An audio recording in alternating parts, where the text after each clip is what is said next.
Shalom, and welcome once again to Challenging Torah, a project of the Malibu Jewish Center and Synagogue. This week's portion is Kedoshim, which means holiness, and it is the center of the center of the center, the middle of the middle of the middle. There are 5 books to the Torah. Leviticus is the central book. Within the book of Leviticus, the central portion is Kedoshim. As you open a scroll or a book, if you were to put your pointer down, this is the middle of the middle. And what is it that the middle of the middle says? The core, the essence of everything?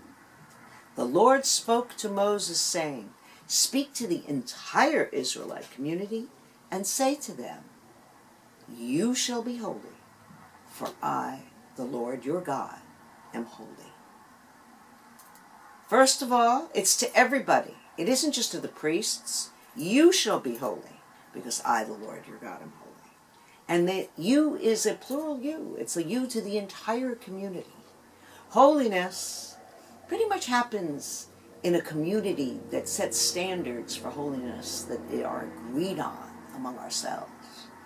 At the same time, there's a personal mirroring of the Holy One, a personal acknowledgement that God dwells in every part of our limbs, in our heart, in our brain, and that we are walking mirrors of God. My teacher, Rabbi Zalman Schachter, often taught what I think is a very beautiful teaching about the Yud He Vav He. These are the letters of the name of God, but you'll notice they're set up like a human being walking, right? And that we hold God in our head and then across our limbs for the work that we do with our hands, and on our spines as we stand for what we stand for in the world, and our legs as we use this place to walk in a space of holiness. And the eyes that I see out of, those are really God's eyes looking out at the world. We're partners. We all know that story that says, God, can't you do something about poverty? Can't you do something about illness? Can't you do something about violence in the world? God, how could you leave a world like this? And God says, I did. I made you. We're the partner. We're in this together. Kedoshim tihiyu. All of you will be holy. Okay, this is a pretty big charge. How do we do this? Now, we had 10 commandments. Those 10 commandments, folded in half, the 2 in the center that mirror each other, say, honor your parents, keep Shabbat. Here God says immediately after this call for all of us to be holy, the sentence reads, revere your mother and your father, and you shall keep my Sabbaths. I am holy, and you shall be holy. Wow, these are 2 very different things. 1, revere your father and your mother. This is about being finite beings on the planet. We all have parents, somehow. Hopefully, most of us are parents. And our parents will inevitably pass on. We will inevitably pass on. We will deal with loss of our parents. We will deal with the joy of being parents. This is the chain of humanity, as we are told to be fruitful and multiply. It's very personal. Everybody gets to experience this kind of holiness in some way, and often how we deal with death and birth defines us as a family. There's where the work is.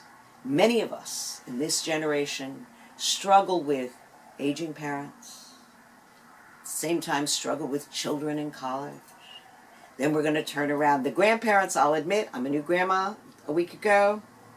That's just a gift. That's candy. But most of it is struggling to make a finite world that has holiness in it. At the same time, and in the same sentence, it's not a different sentence, God says, and you will keep my Shabbatot. My with a capital M.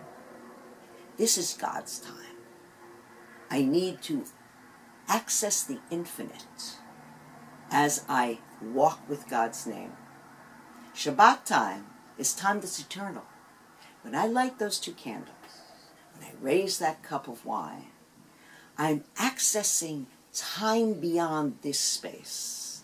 Shabbat will continue way beyond my lifetime, my breathing.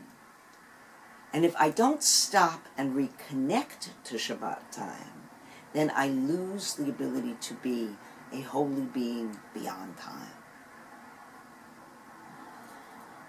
Then we look at the small details. How do you treat your workers? Do you pay your wages on time? You can't take their robe as a pledge. How do you treat the poor? Do you leave the edges of your field? Do you endlessly give the tithes and tzedakah that you are asked to give? How do you treat your animals? How do you treat the widow, the orphan, and the stranger? How even do you treat your trees?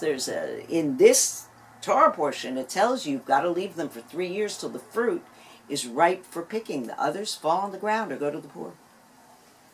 And so the details of life, holiness is in the details. The Talmud will then spend thousands of pages discussing the details. Holiness is in those details of how we live our lives. The great sage Martin Buber in the 20th century said, there is no lack of holiness, there is only a not yet holy. And it's up to us to make the not yet holy in the world holy.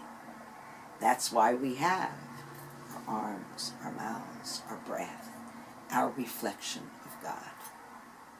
So, in the holy space of Shabbat, consider joining us this week. We enjoy having this moment of holy time together. Shabbat Shalom.